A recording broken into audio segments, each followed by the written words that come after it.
Hello and welcome to this UniTaster On Demand event today. My name is John Sheik. I'm here from UniTasterDays and it's my job to introduce the event and introduce our speaker. The subject we're going to be looking at today is planning, and I'm delighted to be joined by Dr. Ruth Potts, joining us from Cardiff University. Now, Ruth is our expert on hand to tell you more about the planning course. And with that, Ruth, conscious that people have tuned in to hear from you, not from me, I'll come straight to you. And do you mind just telling us a little bit more about you, what brought you to this point at Cardiff now? Absolutely. So I have always been interested in what makes cities tick. I love traveling, I love exploring, and what has always kind of interested me and excited me was the fact that everywhere is a little bit different. No two cities, no two towns are the same. I had questions, of course. What kind of made these places so different or similar? Why were some cities really densely populated and really kind of small but tall? Why were some places really spread out? What made some spaces not so exciting when I walked through them, even though they seemed to have all the things that you would expect them to have? And then as I got older, of course, I also started having questions about climate change. How do we address this big problem that we as a society are facing? Where do we start? What do we do? So that led me to doing an undergraduate degree in urban and environmental planning in Australia on the Gold Coast. I did a 4-year undergrad degree. I then decided I couldn't get enough and went on to do a PhD as well. My work in Australia is largely focused on those environmental questions about how do we plan for these big issues? How do we make sure that our planning is addressing them? How do we make sure that we're effectively addressing these issues through planning? And then about 5.5 years ago, I moved from Australia to the UK. I'm now based in Cardiff, and I'm a lecturer in spatial planning at Cardiff University, where I get to teach all sorts of interesting things and do research on lots of really interesting topics. Thank you, Ruth. And I completely love the enthusiasm that you show for the planning subject. So with that, and this might be a similar answer perhaps to your first one, but it's just useful for students that in terms of the audience for these, students will be watching directly, but also school colleagues use these videos with students. So why might a student be interested in studying planning at university? Absolutely. So students who are attracted to asking big questions, who might be wondering how they can put their fingerprint onto the world, impact the world for better, might be interested. Students may want to study planning if they have an interest in shaping the spaces they live in to make them better. Perhaps you've grown up in an area that was deprived and you think, actually, I could make this place better by ensuring more services are provided, or actually the streets are not designed in a way that is serving the needs of the people of that area. Planning is all about making spaces livable, and it's a really exciting career path that students can consider because it's such a broad discipline. If students are interested in history, they might be interested in protecting historical buildings. Planners are involved in that. If they're interested in sustainability, infrastructure, green kind of sides of things, then planning actually could be a really good choice because it would enable them to have an impact on, for example, adopting solar and wind power in the UK, or enhancing the use of green infrastructure, that's trees and the green stuff, in our city centres to make them cooler in summer and reduce what we call the heat island effect. There's so many different options for planners, so your interests are really easy to kind of transfer over. If you're interested in sport, I know planners who deal with sports infrastructure, stadiums. They look at where sporting events should be held, how sustainable they are. Planners are involved in lots of things, so your interests are very likely very compatible with planning as a study option, but also as a career path. Great stuff. And spoiler alert, Ruth mentioned about careers, and the last thing I'll ask you about, Ruth, later on is linked to kind of careers and planning that afterwards. So say, for example, a student is interested in planning. They've kind of read all about it, perhaps even watch this video to find out more. What can they expect if they study planning at university? I think students who like to do a little bit of everything will really enjoy studying planning. When you come to study planning at a university, in the UK or really anywhere in the world, to be honest, you're going to see some common elements. And one of those is a real focus on practical real world problems. This means that it's not all theoretical. And in fact, the amount of theory we do is relatively small compared to the more practical sides of things. This means that should you come and study planning, you are going to be doing a little bit of lectures and reading kind of seminars, but you're also probably going to go off campus quite a bit.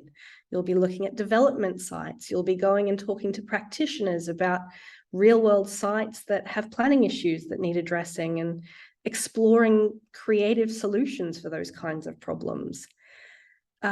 As part of the courses in planning, you'll also notice that there are a few really unique things about the way we teach planning. So we have these things called planning studios. Planning studios are a different type of classroom environment.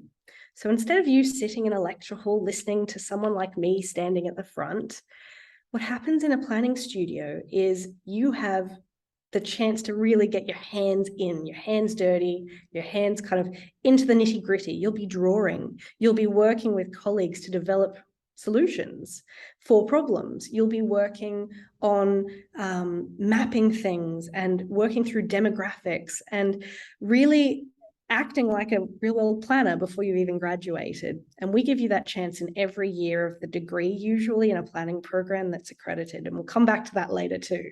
But yeah, if you like hands-on stuff, if you like working with real world problems, then the courses I think will excite you because of the way we teach them. Thank you so much. And I love doing these videos because I find out loads about different courses, and I didn't have a clue about planning studios, so that's really interesting. All right, so the scenario is a student is super interested in planning, does a lot of research, finds out what a course involves, and then wants to take it to a next level and look at applying. Any tips there in terms of perhaps what you might like to see in an application or a personal statement, or perhaps just a skill attribute that you like to see in a student? Sure. We have absolutely no expectations as far as your background when you come to us for a planning degree. We would like you to be able to ask questions, be interested, be engaged, be curious. But beyond that, we are not worried if you have done particular classes at high school, whether you've done your A-levels in geography, mathematics, psychology. Any of those are great preparation for a planning degree, because all of those things are teaching you to think critically, be curious, and kind of ask, why is that the case for any topic area? For planning, we ask for a genuine expression of why you're interested in your letter that you kind of use to apply to us. And that's all we're looking for, genuine interest. So yeah, that one's an easy one, because if you're interested, we're happy to have you. I love that. And also one of my favorite lines is be curious. I think that's kind of a good lesson for life. Curiosity is really good. So all right then, so a student is interested in planning. They perhaps read about accreditation and they're a little bit concerned about what accreditation means. So say, for example, if a student wants to go into a planning career, do you mind just telling us a little bit more about, is accreditation necessary? Is it part of degrees, and anything you can add on that? Yeah, absolutely. So there are two parts to this. What is accreditation and is it important? So accreditation is basically, we have these professional organizations. These are organizations that represent professionals from a discipline. Now, in the planning space, we have a group called the Royal Town Planning Institute. We also have an adjacent group that often accredits planning degrees as well, called the Royal Institute of Chartered Surveyors. These two organizations are very important as far as the degrees that we offer, because they offer a degree of recognition that what we're teaching is professionally relevant. So we're teaching you the stuff that planners need to know. But not only is it relevant, it's at a very high standard, and the standard that they would expect you to have to be able to go into practice and become a planner. When it comes to getting jobs after your degree, many employers will be looking for you to have an accredited degree program or be willing to obtain one. Now, for undergraduate degrees at this point in time, there is no such thing as a fully accredited undergraduate planning degree, though this is currently under review, so do watch that space. What this means is, to be fully accredited, as a planner, you have two options. So your options are to do a 1-year specialist master's degree at the end of your undergraduate degree in the UK. The second option is to go off into practice, and many employers will have no problem hiring you without full accreditation, provided you have some accreditation. And then if you go into practice, you can do what's called the experienced practitioner route, which means you get a couple years of experience and you get accredited by working for a little bit longer. And that pathway takes 5 years. I've just completed that, but you can do the shorter one with a fully accredited undergrad and master's degree in 2 years. So yeah, that's accreditation in a nutshell. And our degree is accredited usually in the UK. There are a couple that aren't, but accredited degrees have that stamp of approval that helps you know that it's a good degree program. That's super handy. And it also links on to something else I was really keen to ask you about, and that's careers. So kind of we touched on this right at the start as well. Like there's various careers that are linked to a planning degree. But do you mind just giving us like an overview of what a planning degree might lead to, you know, maybe to involve planning, but perhaps for students that might look at other avenues afterwards as well? Mm-hmm. So if you have a degree in planning, then the world is your oyster. You are now equipped with a wide variety of skills. Congratulations. So at this point in your career, you've just finished, you're ready to go. Where can you go? Most planners end up working in local authorities. This means local councils, really. That doesn't mean that that's the only place you can work. Now, planning degrees give you the option to not only work in local government, making policies or enforcing policies or deciding where things can go or not go, as it may be, but you can also work on the flip side of that, which is for the private sector, developers, large infrastructure or engineering companies who are proposing development for different areas. So you could be looking at applications or creating applications depending on which side of that divide you end up on. Planners also end up working for government agencies. So you could work for local government, of course, as I've mentioned, but there's also central government. You could end up writing sustainability policies around wind energy, for example. You could also end up working for independent bodies like the Planning Inspectorate. The Planning Inspectorate in the UK is a body that is responsible for dealing with conflicts in planning. So when someone says, I'd like to build a conservatory, they put their application into the local government and the local government authority says, nope, we're not going to allow that. Sorry, no, thank you. If the person who wanted to put the conservatory in says, well, actually, I think you're wrong. You've made the wrong decision and the planning law says that I can, they'll take that case to the Planning Inspectorate. And the Planning Inspectorate acts as a bit of a judge in that situation and looks at all the facts and says either, yes, sir or madam, who's made the application for your conservatory, you can go ahead. The council made the wrong choice.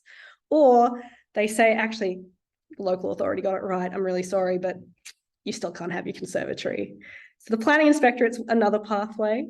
Beyond that, we have lots of students who end up working for national parks. We have students who end up working for non-government agencies who are involved in environmental issues and environmental management. And another thing I should say is that students shouldn't feel like they're limited with a planning degree as far as having to stay in the UK. As you can tell, I'm an Aussie. Planning skills are really transferable. And I know lots of students who have gone from the UK to Australia, to Canada, to Europe, and vice versa. So you end up meeting planners from all over the world because we're all employing the same skills, just within a slightly different framework, usually of legal rules. So if you have an interest in planning, you have options ahead of you that are more exciting than you can imagine. You just have to make time to imagine them and ask questions about where your interests can go within a planning degree.